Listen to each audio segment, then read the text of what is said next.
Hey guys, so I'm back for another review, and this time I'm going to review the Laura Mercier cream eyeliners, which are pretty new on the market and they're new to Laura Mercier. So I wanted to just give my overall thoughts on these, as well as give you some live swatches and show you the products up close and personal and let you know what I feel about them. So if you're interested in seeing this review, stay tuned for my 5 Ps. Now, one of the first things I consider when I'm thinking about buying a product is the actual price and the value and how it stacks up against other comparable brands on the market.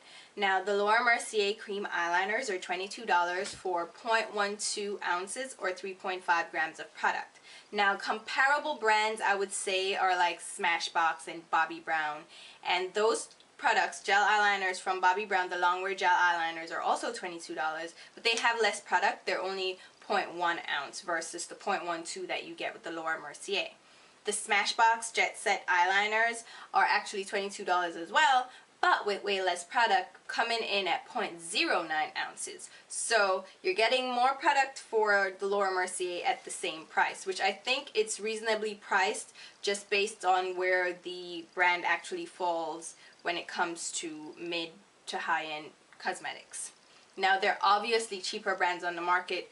They're way cheaper brands actually. Even MAC fluid lines, which are gel eyeliners as well, come in at $16. Again, they have less product. They're 0.1 ounce, but they're $16. The Buxom lash liner, which is $16 again for 0.1 ounce. And you have the Clinique brush on cream liner, which is $15 for more product, and this is 0.17 ounces. So they're definitely cheaper brands on the market, and I definitely think if these products don't impress you, that don't go out and buy them. I think they're reasonably priced for the brand, and compare it against other brands on the market, I think they're reasonably priced, but it has to impress you enough to spend $22 because it's still $22. They come in glass jars, relatively thick glass, with a screw top lid. It has a relatively deep screw top, so you can securely tighten them and help prevent them from drying out. As you can see on the lid, there's the Laura Mercier logo, and of course the product information and color, size, and all that stuff is underneath here on a clear label, and it's printed in white. Typically, most gel eyeliners or cream eyeliners on the market are housed in glass containers or little glass jars, and that's ideal for cream or gel products because it helps to prolong the actual usage life of the product, because glass actually extends usage life or shelf life versus, say, plastic. So a glass jar is what you'd look for, and I think this is well packaged in this glass jar. And again, with the depth of the threading for the screw top, it actually allows you to really screw these tops on tightly, and so there's less air prone to getting in, and it's less likely to dry out products. So I think these are well packaged and lives up to the Laura Mercier brand name. Now, where can you actually purchase these eyeliners? They're actually available wherever Laura Mercier products are sold. So think Sephora, also on the Sephora website. They're available at lauramercier.com. They're also available at Saks and Nordstrom and Macy's, and those different department stores that actually carry Laura Mercier products. So check those out. They're not available at Ulta because Ulta doesn't carry Laura Mercier.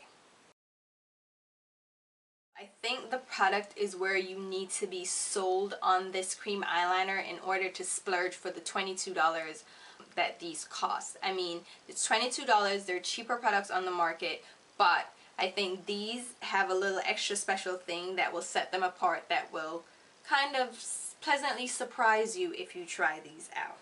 There are 6 shades of this available. Of course, there's a wearable black, there's a dark brown, there's a green that actually leans more teal, there is a dark burgundy purple, and 2 blues, one electric blue and a deeper darker blue. These colors are definitely more wearable. There are not many brights except for the electric blue, which is a fun pop of color if you're interested in trying that out.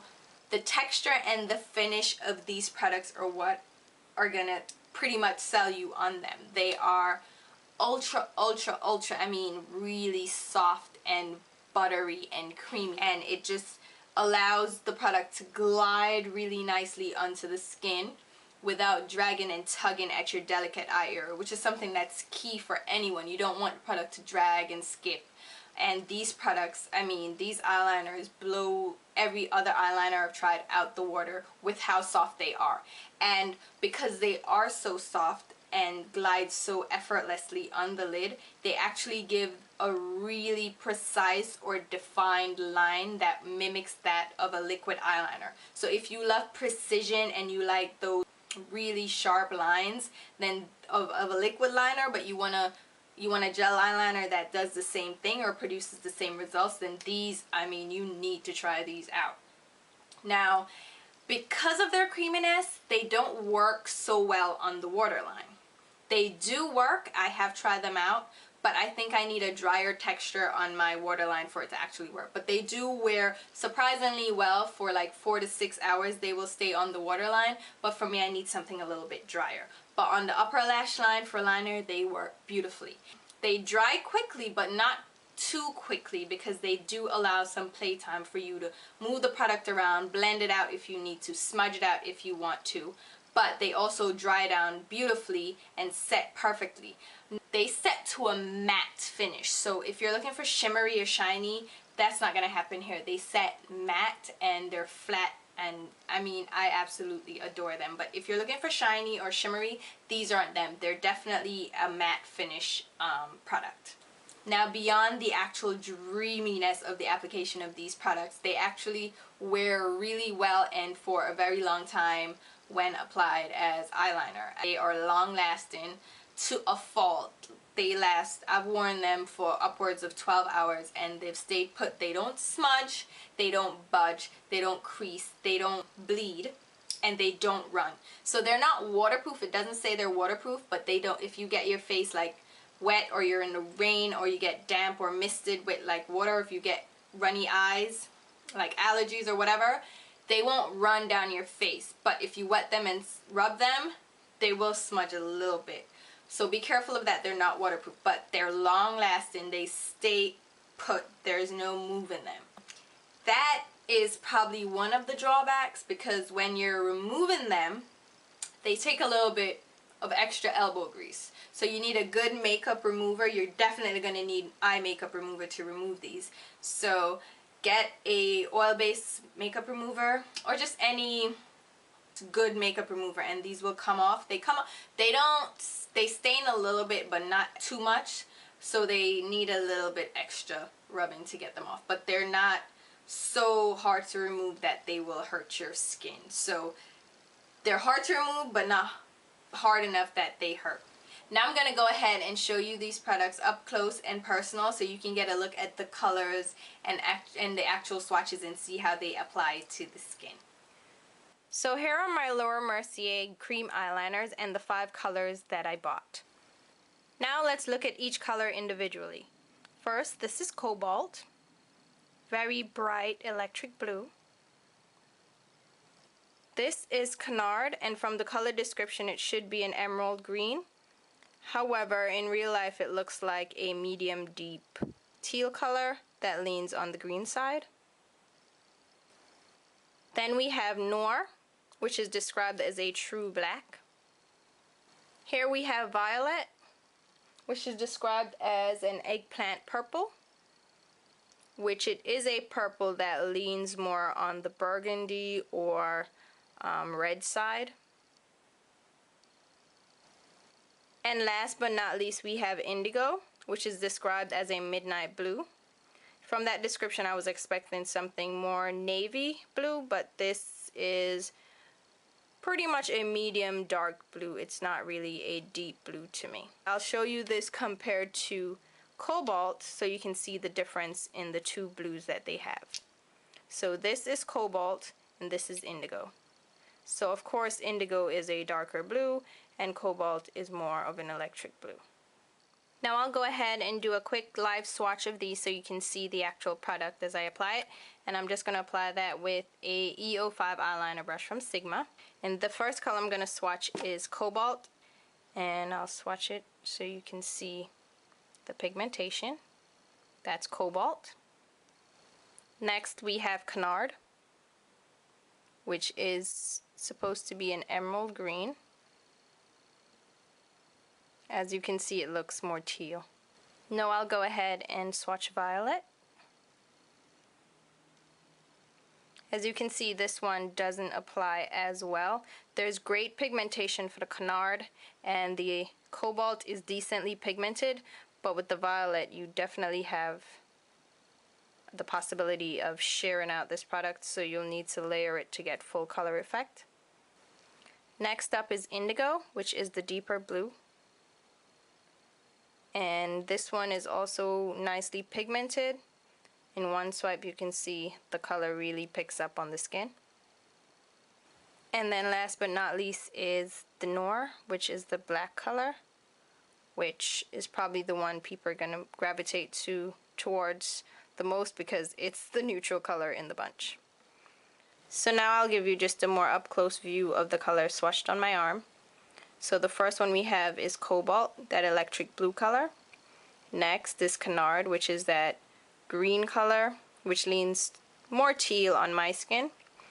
Then we have Violet, which is the purple color, the eggplant purple, that looks like it needs a little bit more work to actually give full color payoff. Indigo, which is my favorite color of the bunch actually. It's the deep blue color, which is gorgeous and has great pigmentation. And then the black color, Noir, which has decent color payoff, but it's not the blackest black I've seen on the market.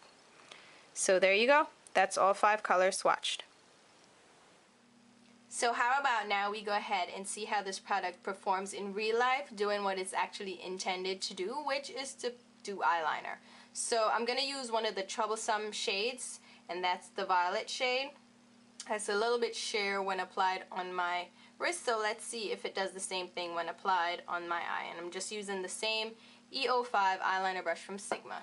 I'm going to create a winged eyeliner, so go ahead and apply that product. It does come off sheer, and I will need another layer in order for it to really have full color payoff. There you have it. That's the Violet shade applied. I actually used 3 layers to get this level of intensity, so I don't really like this shade. I wouldn't recommend getting the Violet shade if you are interested in any of these eyeliners, because you have to layer it quite a bit to get it to actually show up true to the color that you see in the little pot. And you know, once you apply eyeliner and you have to do it over and over again, it tends to get messed up, and no one wants to have to deal with that. So Violet shade, no, not so much. Now I'm going to go ahead and use the black one, which everyone will probably want to see how that works, and apply it to the other eye. Same method.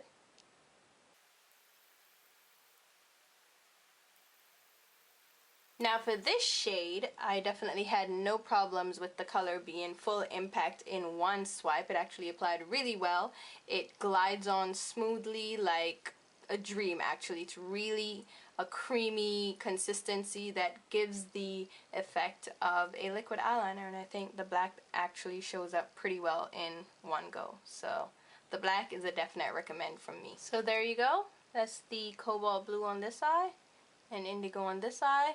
I used 2 layers for this one and just 1 layer for that one. This one definitely just goes on one swipe, great pigmentation, full color payoff.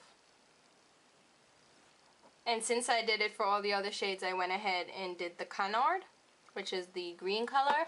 And as far as pigmentation goes, this one is definitely up there as well. It's this one and indigo are the 2 shades that have the best pigmentation, along with the black one. So that's Currant. So overall, I think these products are definitely something that you should try out if you get a chance, if you don't mind splurging for $22. I think the price is something that you definitely need to consider. It may be something that deters you from actually trying out the product, but if you do want to try it out, get a wearable color that you know you're going to use and you're going to get your money's worth, because if you wear a black eyeliner every day, then getting the black in this will just, I mean, it will blow your mind how smooth and soft and great these are. So try them out if you have a chance. I know the price is a little bit of a drawback, but if you're someone who doesn't mind spending a little extra for a great product, then I definitely recommend these. The other thing that I can mention is that these are so long wearing and they stay in place so well that they take a little bit of work to get rid of, so you need a good makeup remover, eye makeup remover, to take them off. But that also kind of gives a positive, because that means that they're long wearing and they'll stay put throughout wear, and you don't have to worry about them running or fading or flaking or falling off your face. Definitely let me know if you've tried these out yet, and let me know what you think. And let me know if you're just not interested because it's just far too pricey for you. Hopefully you guys enjoyed the review, and I'll leave a link to the actual written review and the swatches so you can check that out if you're interested, and also links to my Twitter and my Facebook and my Instagram name and all that good stuff, so you can follow along with me on my social journey if you're interested. So I'll talk to you soon, guys. Bye!